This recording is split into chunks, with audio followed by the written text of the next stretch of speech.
What's going on, everybody? Welcome back to that car vlog channel. If you don't already know, I'm Andy, and I got something a little bit different for you today. I have a 2019 Chevy Malibu LT.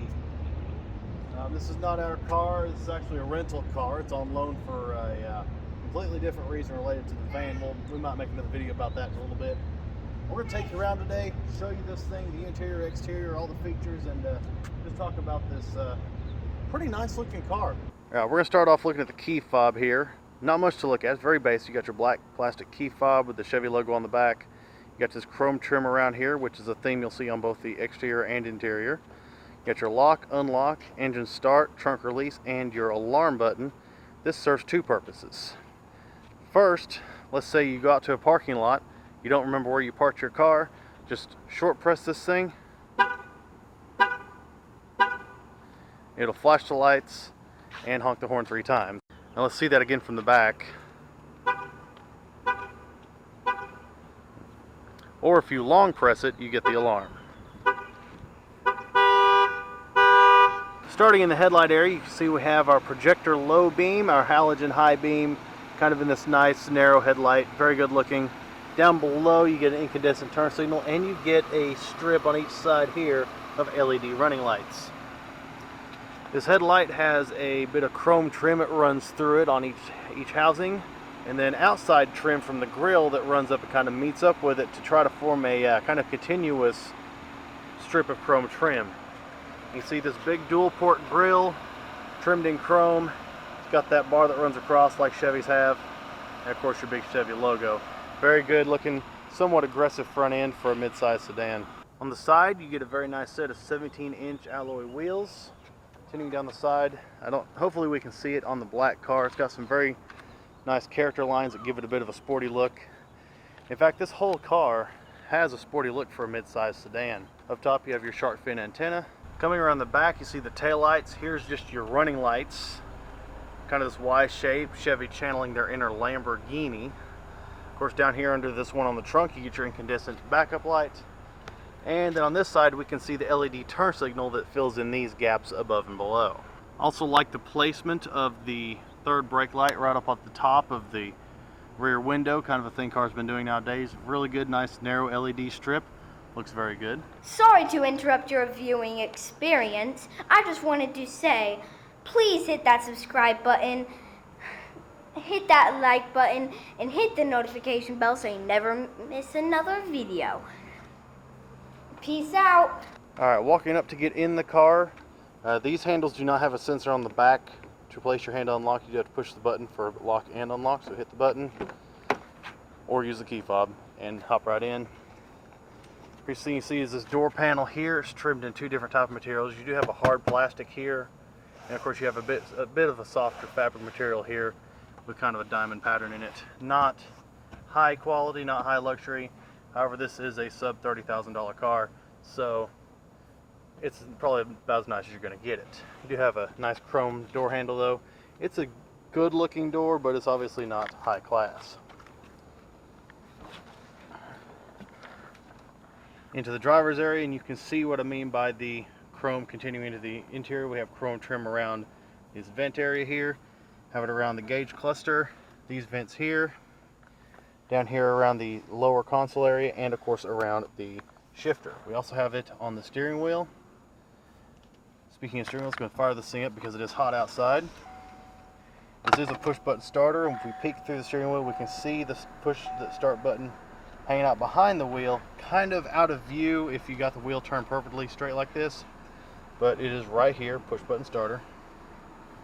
On your steering wheel you do have some soft touch buttons. On this side you have all your cruise control settings. You have a couple of blanks for features that may be in a higher trim vehicle. This side you do have your phone controls, your voice controls, and you've got buttons to interact with the center screen in the gauge cluster. In the gauge cluster we do have a tachometer, and it has position on it for the auto stop, because this does have auto start stop, and that's just there to let you know that the reason your car turned off the light is not because it died, but because it has auto stop start on it. Going across we have our gas gauge or temp gauge, standard equipment, and of course a 140 mile/hour speedometer. In the middle is where everything else happens. This is the little screen that displays all the information. Under this tab, the trip tab, Of course, you have vehicle speed read out digitally.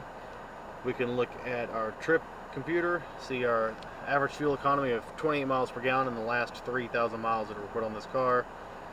Obviously, as a rental, we would have cleared that a long time ago. Trip 2, you have your fuel range, how much further you'll be able to go with what you got left. Average speed, and I don't think anyone pays attention to that, and a timer should you so choose. Go over to vehicle, you have units, you can change those between US and metric.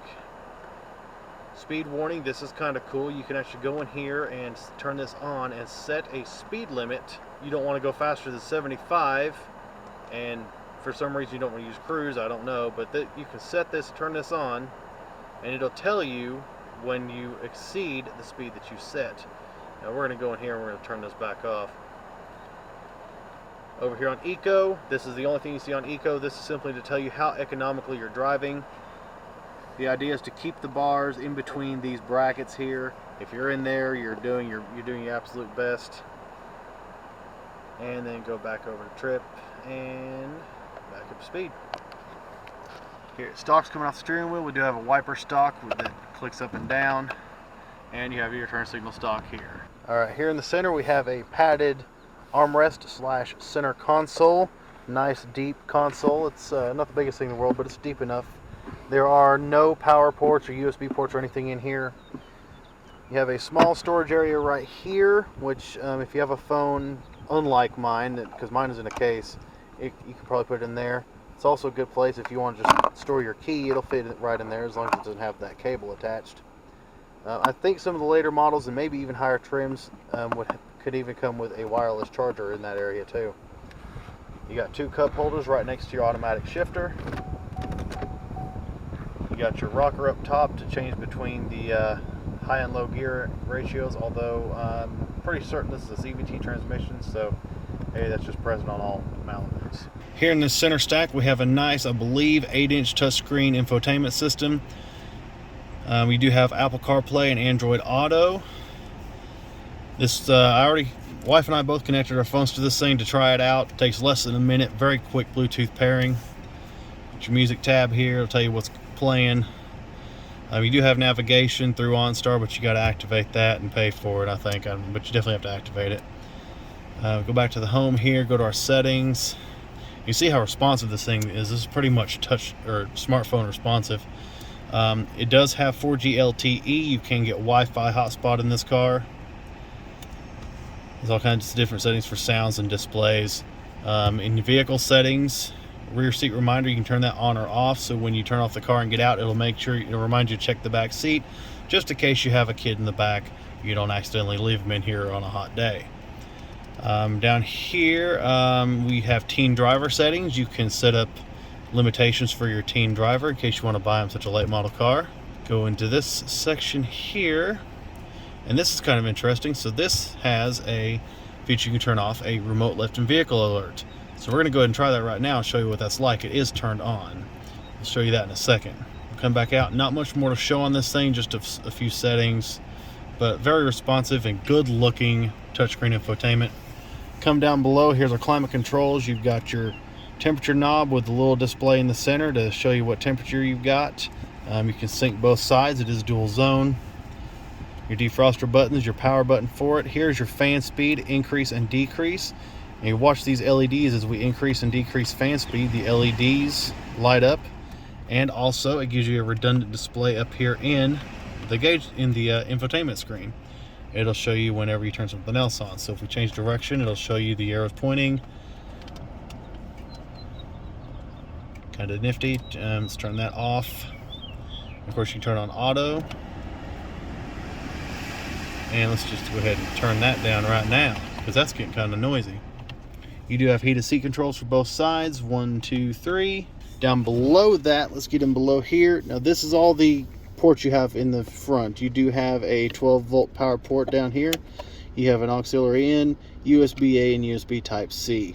These are the only ones you get up front, and pretty much the only ones you get in the entire car. So charging is kind of limited. There is another 12-volt in the back, we'll show you in a second. But you can charge 4 devices in this car pretty much, unless you have like a dual plug for your cigarette lighter. So like I said a second ago, this has a key left in vehicle alert. So if we take the key, we just oops, I left it in the seat. Close the door. It lets you know, hey, your key's in here. Just reach in and get it back out. Checking out seating in the Malibu. It should be noted first off, these front seats, the driver's side is power adjustable and is the only power adjustable seat in the car. This is manual. Now I'll put the passenger seat in a nice comfortable position for someone like me who's roughly 6 foot tall. And this is the legroom. It's obviously it's not the greatest, it's not a Tundra Crew Max, but it's decent. You could ride back here for quite a while if you're the right size. Let's show you the back seat. All right, in the back you see we have some climate control vents. These are not controllable separately. These simply run off of whatever the settings are up front. Again, trimmed in chrome. Down below this, you can see the only power we have back here is this single 12-volt port, like I said before. So no USB ports back here. If you want to charge a phone or a tablet, you need to have an adapter for 12 volts. Up here on the seat, if we pull down the center armrest, we have cup holders in here. Otherwise folded up, and you've got a third seat back here. Your child seat anchors are located here. You have to kind of pull these two flaps apart, and it's down in here. Maybe a little unwieldy when loading a car seat in and trying to fasten it, but that's what Chevy has chosen to do here. And of course, you still have the 3 anchor points up here on the rear parcel shelf. Another detail of these seats that I find a bit inconvenient. Now, these seats can be folded down, much like many sedans, to form a trunk pass-through. However, there is no release anywhere on the seat in here. What you've got is you go around to the trunk, you've got a release right here. So you pull on this, and either you have long arms or get your head way up in here and push on the seat back, or you have to pull the latch and then go back over and pull the seat down. Obviously, it's not the biggest problem because it's not the biggest car, but it is a little bit inconvenient. This is something that you think maybe could be spring-loaded, or just a latch here on the seat so you don't have to jump back and forth between trunk and cabin.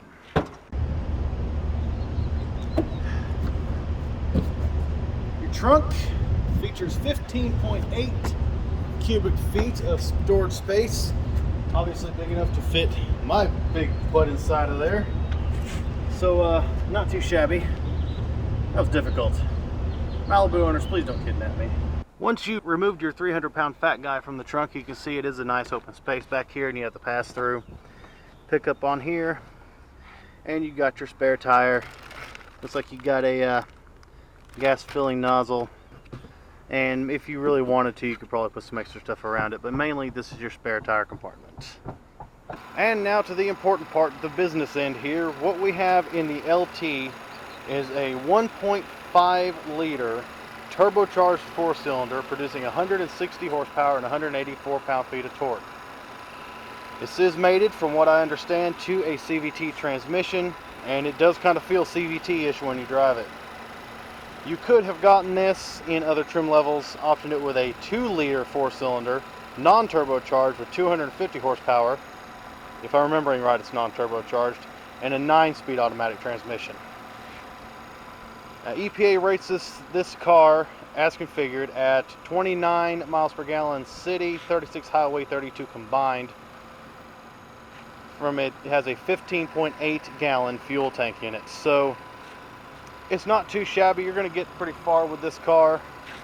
Although even with this little turbo, it's not the most powerful thing in the world. This is mainly for fuel economy and enabling this little bitty engine to pull this mid-sized sedan, you know, up an entrance ramp and stuff. Let's get a kid's perspective on it. What do you like about the 2019 Chevy Malibu?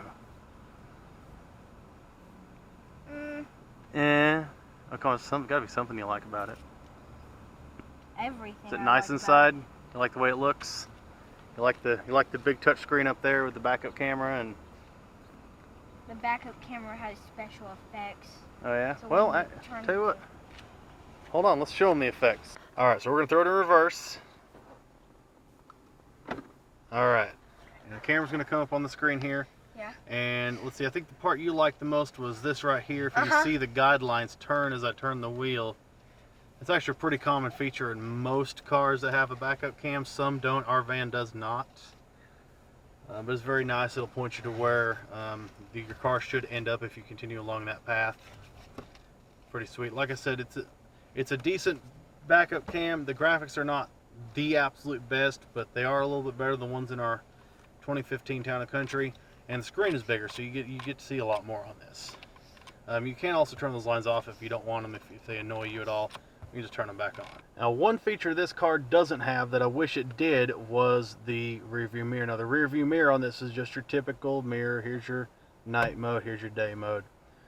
I do wish it had the new GM mirror that had the camera, to where there's a camera on the rear of the vehicle, and that's what you see. Instead of looking in here and seeing the headrests and the defroster lines in the window and everything behind you, you're just seeing straight out the back of the car in a screen up here, which can be turned off and on if you just want a normal mirror. But I'd say if I had that, then I definitely would not want the normal style mirror. Do wish this car had it, but it's a rental, you get what you get. Alright, what do you think about the way the car looks on the outside?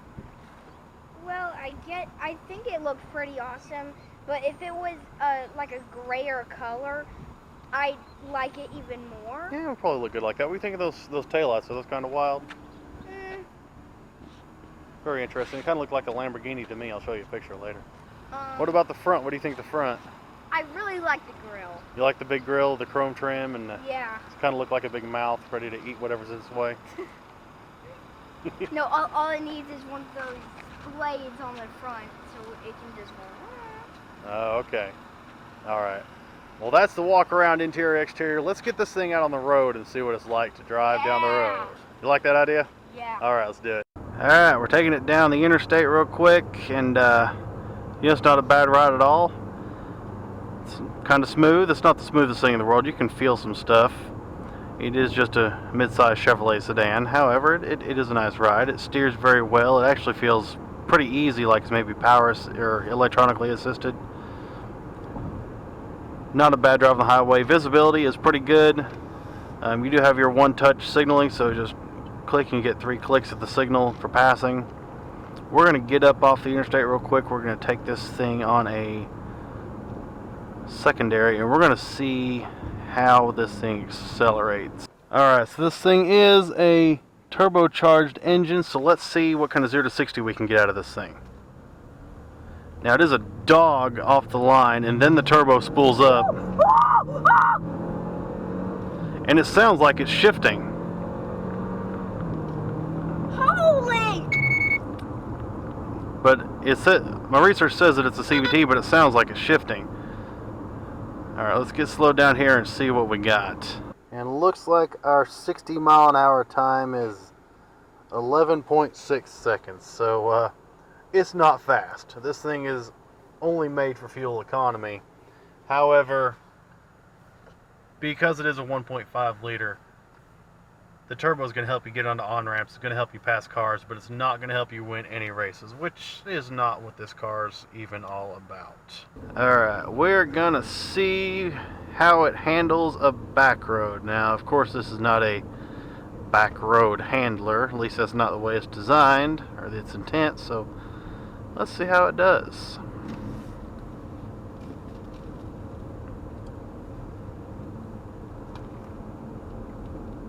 You know, it's not the worst. I mean, it is a sedan. It is somewhat low to the ground. Woo.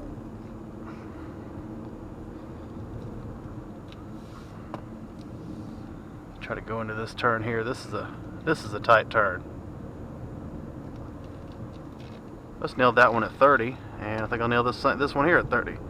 So, it's not that bad of a handling machine. I mean, obviously, it's not a sports car, but it does pretty well on a back road. I'm not all that disappointed in it. I still think my mom's 03 Corolla handles a little bit better. Of course, it is a smaller car.